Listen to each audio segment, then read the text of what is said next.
Генерал-майор Хамаяк Хароян, кадровой военной советской армии, образцовый офицер, талантливый полководец и патриот. Победа в Арцахской войне и становление армянской регулярной армии неразрывно связаны с Համայակом Հարոյանում. Հայրենիքի նվիրված մեծ հայրենասեր, Հարոյան մարդ մեծ կազմակերպիչ եւ Հարոյան մարդ որպես զինվորական գործիչ։ Ինքը գնում էր առաջի գծում, ինքը զինվորի կողքն էր կանգնած եւ ինքը ցույց է տալիս, որ ինքը պատրաստ է իր կյանքը զոհաբերել։ Ինքը եղել է երևի Մարտունու շրջանի թիվ 1 անձերից մեկը։ Առանց Հարոյանի կարելի ասել ԱՕ-ի աշխատանքը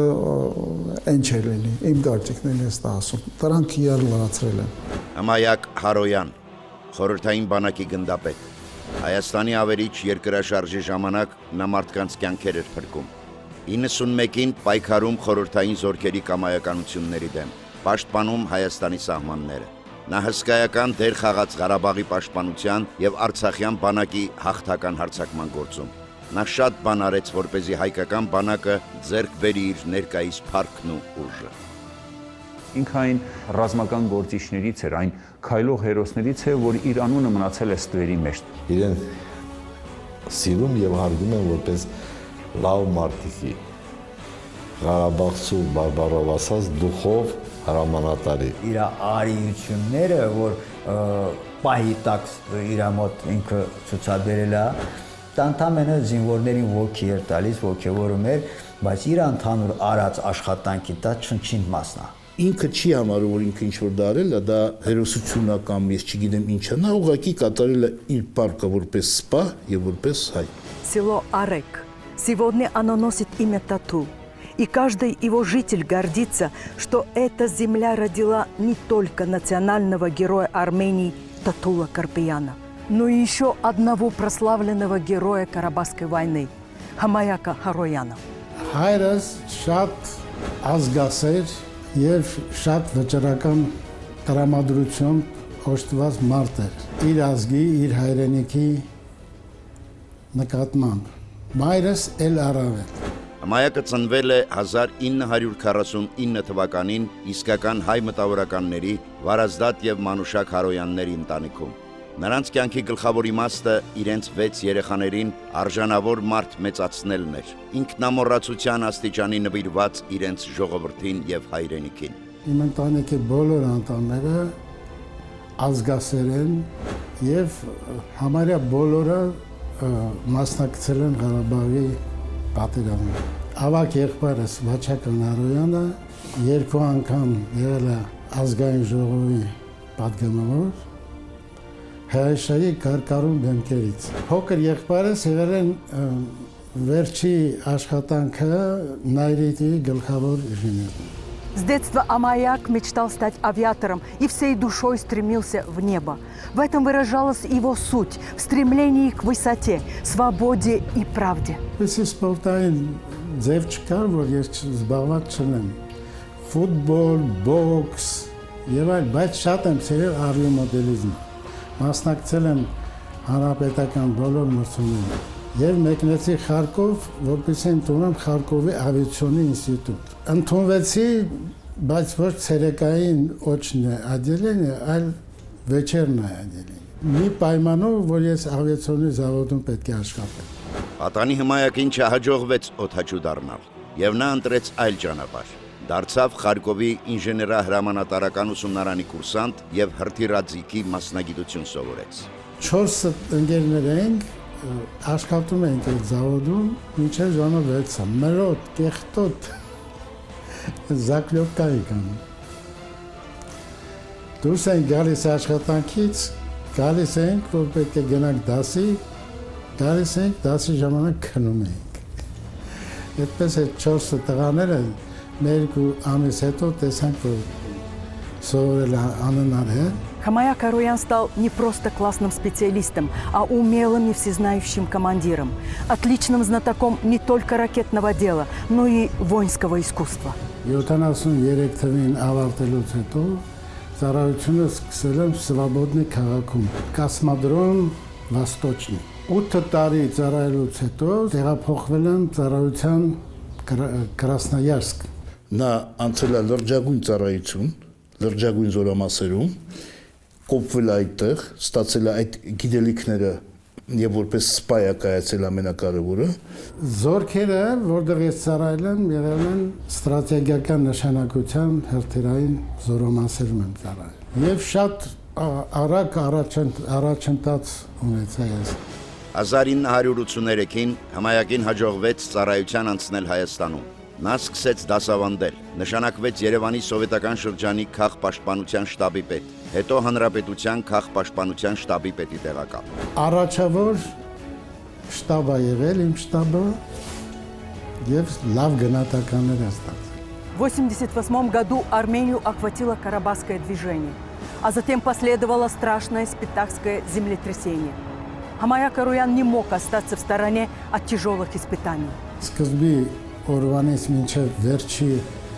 այդ դիակի դուրս բերումը եղել եմ օպերատիվ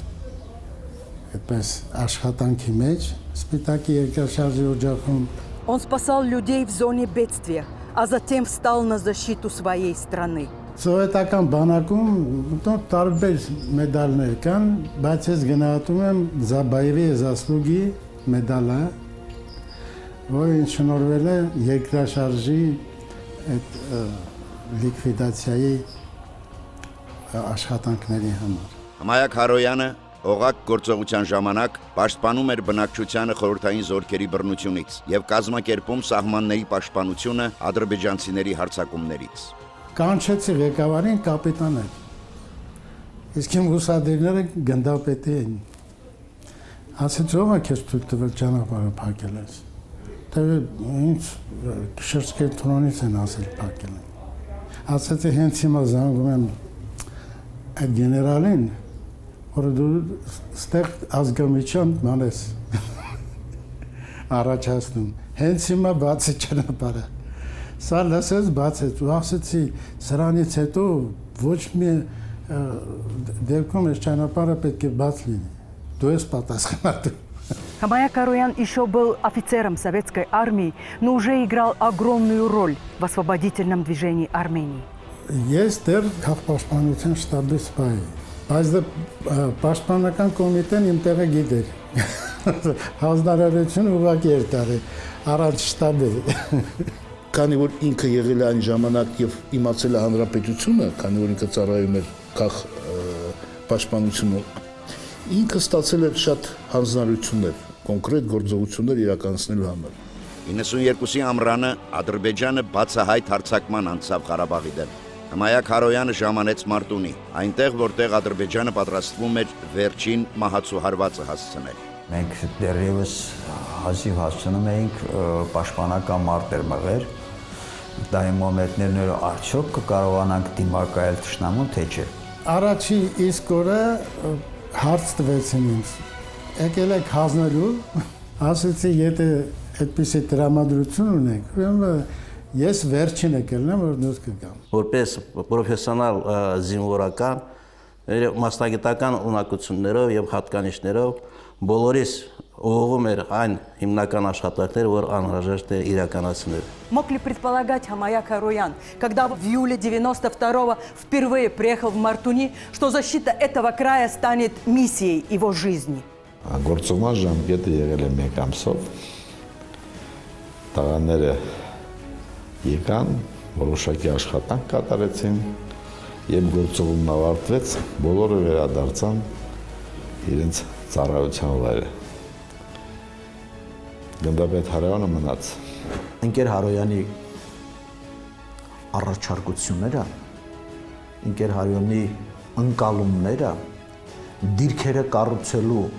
նորարարական, ստեղծագործական, ես կասեի հնարամիտ առաջարկները բոլորիս ապշեցնել էր տալիս։ Հարոյանը կարողանում էր միշտ այսպես ճիշտ կազմակերպել, ճիշտ նախատեսել, նախագծել ռազմական գործողությունները հետախուզությունից սկսած մինչև միանգամից նաև հարձակողական գործողությունները։ Մարտունին պաշտպանվեց Մարտունի ժողովրդով, իր հրամանատարով, իր շրջանի ղեկավարով, որը եղել է Ինքեր Հարոյանը։ Այստեղ Մարտունիում իր տաղանդով փայլում էր Մոնթե Մելքոնյանը։ Մարդկանց մեջ պայքարի կրակը բորբոքելու ունակ մեծ մարտիկի եւ կազմակերպչի վարպետությանը գումարվեց Հմայակ Հարոյանի յուրահատուկ զորավարական տաղանդը ու ռազմական արվեստի նրբամիտ իմացությունը։ Ավո Հարոյան այս զույգը ժամանակին կարողացան Մարտունու շրջանի ամբողջական պաշտպանական համակարգը ձևավորել։ Ավոյն իհարկե ուներ պատերազմի փորձ, բայց լայնամասշտաբ պատերազմների հարցերում արդեն լրիվ Հարոյանը Ավոյի պակասը լրացնում էր։ Շատ կարճ ժամանակահատվածի ընթացքում ընկեր Հարոյանը մարտունեցիների համար դարձավ ընդունելի եւ սիրելի անձնավորություն։ Մենք չենք գերադասում ոչ Մարտակերտից մեզ, ոչ Հադրութից, բայց մենք գերադասում ենք ընկեր Հարոյանին, որ ընկեր Հարոյանի մարտավարության շնորհիվ մարտունեցիները միտից հող չեն հետ նահանջել։ Мартунинцы с благодарностью носят имена эти две личности – Монте Мелконян и Хмаяк Хароян, сыгравшие особую, огромную роль для Мարտունինского района. Հարոյան, Մոնթե Մելքոնյան, այսպես ասած, այս երկուսին պետք է մեկ ասպեկտով նկարագրել, որովհետև երկուսը միասին էին աշխատում։ Կարծես թե աչ ու ձախ ձեռքեր լինեն մի մարմինի լրացնում են մեկը մյուսին։ Մեկը զուտ մասնագիտական առումով, իսկ մյուսը ոգեղենության, ոգուկանչով, համարձակության, մարտին նետվելու առումով։ Մեջ լսում էինք այն երկու կարևոր դեմքերի կանչերը, ազդականչերը 0023-ին կամ 2300-ին,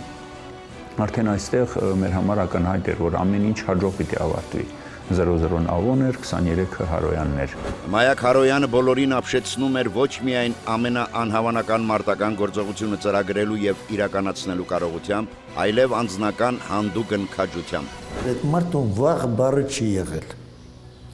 Միշտ ոտով, մենակ, խրամատները շրջում էր կրակի տակ, Բոլոր տղաներին ոգևորում էր եւ իհարկե բոլորը լսում էին միայն իր խոսքը։ Ասքեր էին պատմում ոնց էր մենակ մի բետեր կամ օազով մտնում հակառակորդի թիկունքը, Երբ որ անցանք հարձակման եւ մեկ ուղղությամբ հակառակորդի հրետանին եւ տանկերը չեն թույլատրում մեր տանկերին ճեղքեն, ինքը համարձակորեն իր ուղազով գնաց տանկերից առաջ եւ երբ որ տանկերը այդ կարակի տակից չէին կարողանում դուրս գան, երբ որ տեսավ Հարոյանի կապույտ ուղազը ճեղքեց այդ պաշտպանությունը եւ անցավ, մեր տանկիստները պարտադրված են եղել իրեն հրամանատարի հետևից գնալու եւ այդ պաշտպանությունը ճեղքելու։ Очень скоро Хмаяк Хароян завоевал доверие и уважение не только командиров и азатомартиков, но и всего мирного населения Мարտունի։ Ես այդ ժամանակ նաև տնտեսության համար էի պատասխանատու Մարտունիում։ Կոլխոզները պետք է աշխատեն եւ այլն։ Շրջանի ղեկավարը, որը պիտի նաև կարողանա կազմակերպել ժողովրդի կեցությունը, շատ լավ կազմակերպիչ էր, շատ հոյակապ կազմակերպիչ։ Այդ օրերին ամենապահանջվածն էր։ Չնայած պատերազմի ողջ ծանրությանը, Մարտունին պետք է ապրեր նաև խաղաղ կյանքով։ Հմայակ Հարոյանը ոչ միայն կռվում էր, այլև փայլուն ղեկավարում Ղարաբաղի այլ վայրերից եկած փախստականներով լցված շրջանը։ Տեղափոխվել են այստեղ Մարտակերտից, Շահումյանից, մնացած շրջաններից։ Եվ փաստորեն կարելի է ասենց ասել, որ մի բնակավայրի բնակչությունը արդեն եռապատկվել էր, ամենաքիչը, եւ դրան սրնդի հոգսը պետք է հոգվար։ ինքը պարտադրում է, որ դպրոց պիտի աշխատի։ Ինքը այն ժամանակ պարտադրում էր, որպեսզի քաղաքի աղբահ տարահանը։ Շինարարական կազմակերպությունները կազմավորված պարտադրում են, որպեսզի զինվորի վրա լրացուցիչ ծանրաբեռնվածություն չունի, որպեսզի կառուցեն կացարաններ, բլինդաժներ։ Հանրահարականներ էր տրվում, որ պետք է ամեն ինչ կազմակերպվի, տնտեսություն, Նորշեն գյուղում կլինի, Հացի գյուղում կլինի, Աշան գյուղում կլինի, Բերթաշենում, այսինքն տնտեսությունը կազմակերպելու անհրաժեշտություն կա, որտեղ իր համար թիկունքը, քաղաքացիական կյանքը եւ ռազմաճակատը մի ամբողջությունն էր։ Անչափ քանակությամբ մենք տեխնիկա ենք խլել ազերիներից, զենք, զինամթերք, ոչխարներ, կովեր։ Առավել շատ ժողովրդի համար էր մտահոգ եւ հենց ժողովուրդն էլ իրեն սիրեց եւ ինքը դարձավ մարտունեցիների համար ժողովրդական մարդ։ Мартуни устоял и вышел победителем в тяжелой неравной схватке. И вскоре мартунинцы и сами начали помогать освобождению районов Карабаха, захваченных врагом. 92 թվականի դեկտեմբերին Մարտունի շրջանում էլ գործանելու բան չկար։ Հետագայում արդեն մյուս տարի մենք լրիվ մաքրեցինք։ 92-ի ձմռանը Հմայակ Հարոյանին նշանակեցին հարավ-արևելյան ուղղության հրամանատարի պաշտոնում։ Թշնամին փորձում էր փակել Լաչինի միջանցքը, եւ այստեղ վտանգի պահին դարձյալ դրսևորվեց Հարոյանի տաղանդը։ Շատ դժվարությամբ էր հրաժեշտվել Մարտունու շրջանին, եւ ժողովուրդը շատ ծանր էր տարել Հարոյանի բացակայությունը։ Մենք շատ տխրվեցինք, երբ լսեցինք, որ ինքեր Հարոյանին պետք է տանեն։ Վազգեն Մանուկյանը ինձ կանչեց եւ գործուեց Լաչինի շրջան։ Хмаяк Хароян удержал дорогу жизни и помог освобождению Кельбаджарского района. В войне наступал перелом. Վերադարձանք դեպի հարավ, դեպի Կոբատլուի ուղղությունը։ Ես խնդրեցի Բավյան Սամվելին, որ մարտունեցիները գան ինձ օգնեն այդ ուղղությամբ աշխատելու։ Մոնտեն եկավ իմ մոտ իր տանկերով եւ Մավոյի գումարտակով։ 12 июня 93-го погиб Монте Мелконян. Весть о потере друга потрясла Хмаяка Харояна. Помочь карабахцам справиться с этой тяжелой ситуацией было поручено именно ему. И он вновь отправился в Мартуни. Վազգեն Մանուկյանը առավոտ շուրջ ժամը 5-ին էր։ Զանգահարեց ինձ եւ հայտնեց, որ Մոնտեն զոհվել է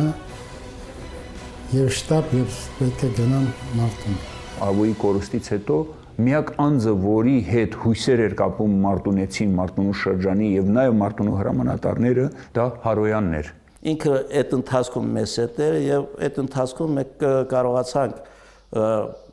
դիմակայել հակառակորդին ճշնամուն, ինչու՞ չէ նաեւ ունեցակ որոշակի հաջողություններ իր մասնակցությամբ։ Հարոյանին հաջողվեց անել այն, ինչ երազում էր Մոնտեն։ Վերցրին Աղդամը, ազատագրեցին Ֆիզուլին։ Ամենուր ամենադժվար հատվածներում թնդում էր ընկեր Հարոյանի անունը։ Շնշելով կրակակետերը ազատագրվեց մոտ 5 բնակավայր։ Մերսելու,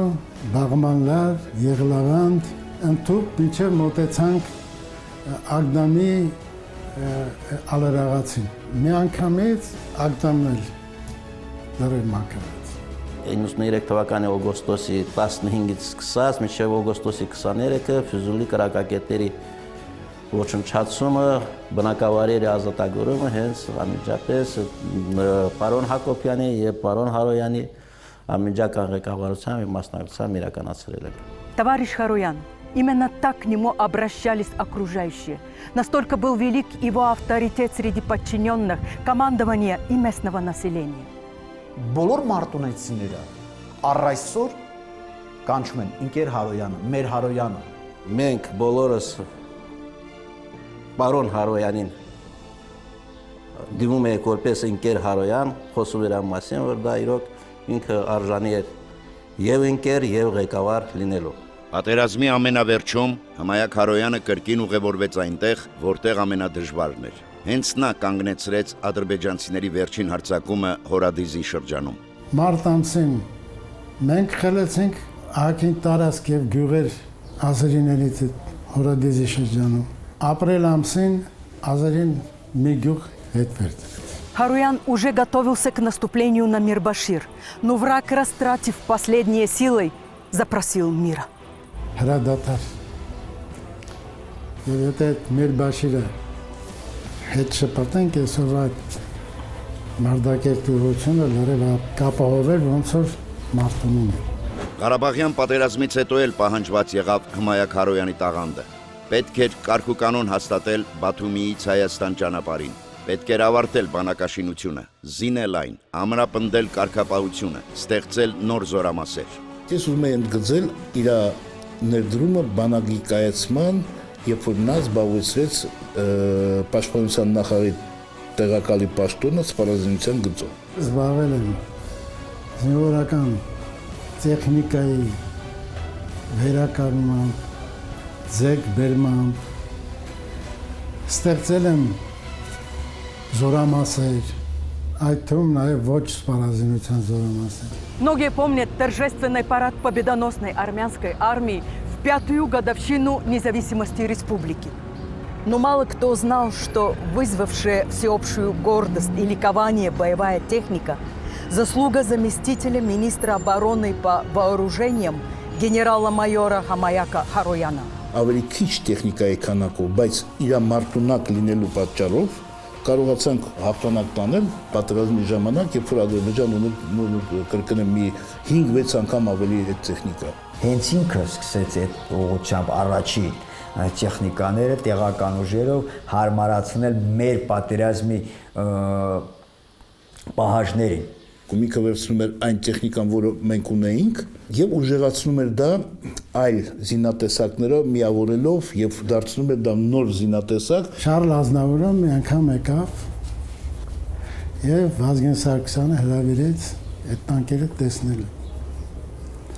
Շարլ եկավ, մտավ տանկի մեջ, դուրս եկավ եւ հարցնում է. «Էսի մերն է, էսի մեր զորքին է, էսի մեր բանակին է, էսի լավն է»։ 97 թվականին Հմայակ Հարոյանը թոշակ է անցավ, բայց նրա ներուժը, գիտելիքներն ու կարողությունները պետք էին Հայաստանին, եւ գեներալ-մայոր Հմայակ Հարոյանը կրկին անցավ ծառայության։ Պետք էր զարգացնել զինվորական համագործակցությունը մերձավոր դաշնակցի հետ, եւ նրան նշանակեցին Մոսկվայում հայկական դեսպանությունում ռազմական կցորդ։ Իսկ 2001-ից մինչև 2004 թվականը Հայաստանի արտակարգ իրավիճակների վարչության պետն էր։ Ռազմական դիվանագիտական պաշտոն զբաղվեց, նա եղել է կցորդ ռազմական Մոսկվայում եւ այնտեղ էլ հաջող իրականացրել այդ կատարել է իր պարտականությունները։